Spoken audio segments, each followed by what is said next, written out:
What's up guys, welcome back for another Yu-Gi-Oh! Pro Duel video. Next match, Cross-Banlist Cup. Two quite old decks compared to most decks here in this year's Cross-Banlist Cup. Both Gishki, Heretic / Handloop versus Blood, you know, the Diamond 2 Turbo featuring Destiny Hero Plasma. First list we see Heretic Gishki.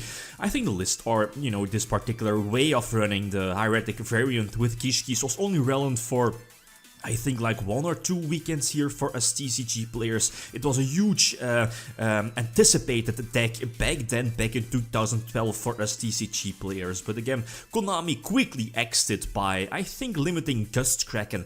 I think was the only thing that, you know, prevented from getting so much shenanigans going with that particular deck. Second list, basically the same list as last Cross-Banlist Cup.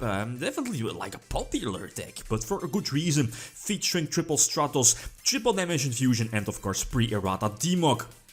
So which deck has the advantage? Again, thanks for the votes. I think the first time we hit over 1,000 votes, so again, thank you. Which deck has the advantage? Oh, and by the way, you know, you can vote for the next matchup in the upper right corner. There's like an eye, so again, like always, feel free to leave the prediction for the next matchup. And as you see, Heretic Gishki, the Gishki Handloop was preferred.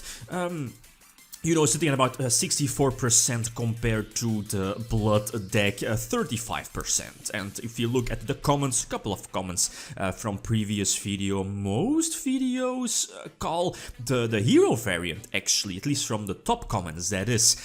So again, quite interesting. Most people, at least, you know, from the votes here, prefer Gishki Heretics over Blood. So personally, I thought that Heretic Gishki would have had a slight advantage, since Blood doesn't really want to go first. Again, you know, reasoning, Monster Gate, etc. The deck can't really put up multiple negations, bar maybe Plasma, and that's also my my goal if I, you know, go first. Anyway, the opponent definitely wants to go first with the Gishki Heretic Handloop. You know, like, if it opens decent, if it opens good, you can take away, or at least get free information about your opponent's hand. You know what Gust Kraken does? Upon summon, target 2 cards from your opponent's hand, and then your opponent has to reveal both of them, and then you can send one of those back to the deck. So kind of like a confiscation, except not really. Then again, the opponent got to start, and that's not really a great hand. And that's of course the downside, is that the Gishki Heretic deck does can be somewhat bricky, I guess. And of course, going second, or going first, I mean, is, you know, your with your dead Tefnuits, for example, since your opponent needs to have a monster for that. So that's, I guess, the small disadvantage of that particular deck. Anyway, the second tool, again, the opponent gets to start, he opts to start, and that's of course a much better hand. Using or normal summoning the Gishki Abyss, basically the Manju / Senju from the deck, and of course having Salvage as well. That's still good. You know, I believe the Gishkis was one of the first ritual decks that was actually good, as in, you know, with their ritual spell having the built-in recursion effect from the graveyard. I believe it can send itself back from the graveyard back to the deck, and then you can get back a ritual Gishki from your hand, if I'm not mistaken. So basically, not let your ritual summon being like a huge minus as it was before. But yeah, anyway, I believe, yeah, getting back, or at least getting rid of 3 cards from my hand. So kind of crippling me, and, you know, 3 less options, right? And ending with Bouncer as well. Photon Strike Bouncer, negating 1 monster effect, a face-up monster effect on your opponent's side of the field. A good old school card, but it's like, you know, good old school board negation, I guess, in the good old school days. Now, you know, we have Vortex and other BS cards, right? Anyway, so yeah, well, Double Malicious is not going to save it. I mean, using Triple Messenger 7 was like, when Messenger 7 was released back then, such a great exceed. Free rank 6 and getting those extra pluses again, getting those resources back, especially important for Heretics. And then, you know, just overlay them for Gaia Dragon. So instantly attack for game.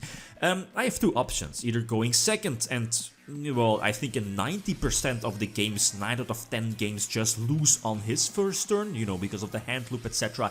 This deck isn't really that strong of coming back from like a huge rip of 2 or 3 cards from the first turn hand, or The second option, and that's the one I prefer, is of course going first, and my first plan is you know, just like summon a Stratos and then set my entire back row, like all my spells, and maybe the one-off Mirror Force, and kind of hope the opponent does not have, does not have the Heavy Storm.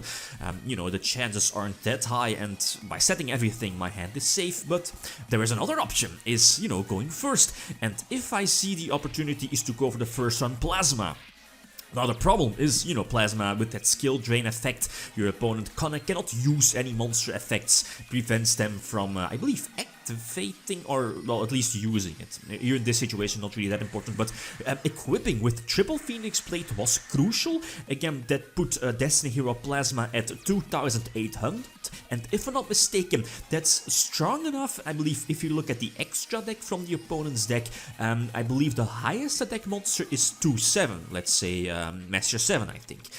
So yeah, the Typhoon definitely was very important here in this situation. But it doesn't really matter too much.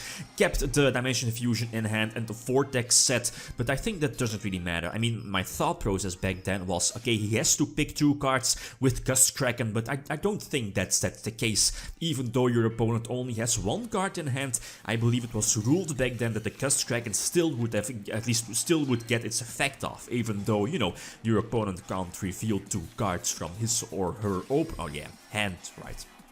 So okay, 2-1, the opponent again ups to start, and yeah, that's again a fantastic opening as again the salvage, I believe 1 or 2 heretics, and of course the Gishki built-in shenanigans that they can get back their ritual monster for free from the graveyard. Back then was quite disgusting, especially when combined with heretics opening the rank 6 exceed play for going for something like Master 7 or Bouncer, again very strong back then.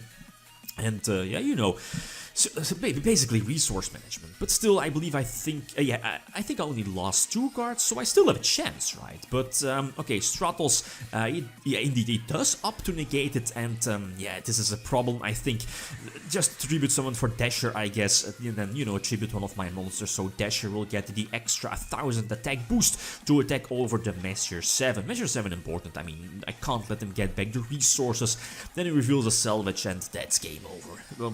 The Bouncer, I guess it's fine, but the Blood deck, the Destiny Hero Turbo deck, isn't really the deck that can recover from like a top deck, or at least there isn't really a deck, or there isn't really a card that I can top deck here in most situations that could save me in this very terrible situation. Well, maybe Dimension Fusion, but again, that's it's only good if already have an established banished pile, but yeah, maybe something like a top deck Reasoning into Demok into Dimension Fusion, that might be good, but no, that's not the case. So last duel, last game, again a 5th gamer. Okay, so I opt to start again, same reasoning, but this time don't have an option to put a Plasma first turn, no Mirror Force sets, it's not that great, but again, it's just an extra you know, an extra problem for the opponent to deal with, although he does have Slew or Mystical Space Typhoon or whatever to deal with it. His opening hand is, I guess it's okay, having multiple heretics, access to Red Eyes Darkness Metal Dragon. He does not opt to go for Master 7 and, you know, bouncing back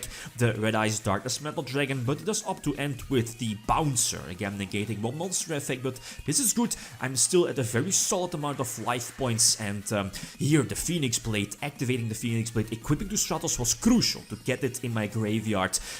Getting Malicious out of Monster Gate, okay, I guess it's fine. Just important to get that Phoenix Blade in the graveyard and making sure that Stratos Chainlink number 1 negates, or at least, yeah, pops the back row, Chainlink 2 searches something, and, you know, just in case, you know, well, it doesn't really matter, I guess, because of Warning or Strike, no, it doesn't really matter. Yeah, it doesn't matter because of the Bouncer. Yeah, indeed, that was the reasoning. But anyway, most importantly, get the Destiny Hero Plasma on the field and, you know, take control or equip his big beatstick to Plasma. And if I'm not mistaken, the Heretic Gishki deck doesn't really have a lot of outs to get rid of the Plasma. Again, like Dark Hole Raigeki, I don't think those cards were mained back then. Maybe Psychic, of course, but that wasn't the case. And maybe I could have gone for a game earlier, but doesn't really matter too much. Next turn here, having access to Dimension Fusion and the delicious the Demok indeed off of the Monster Gate.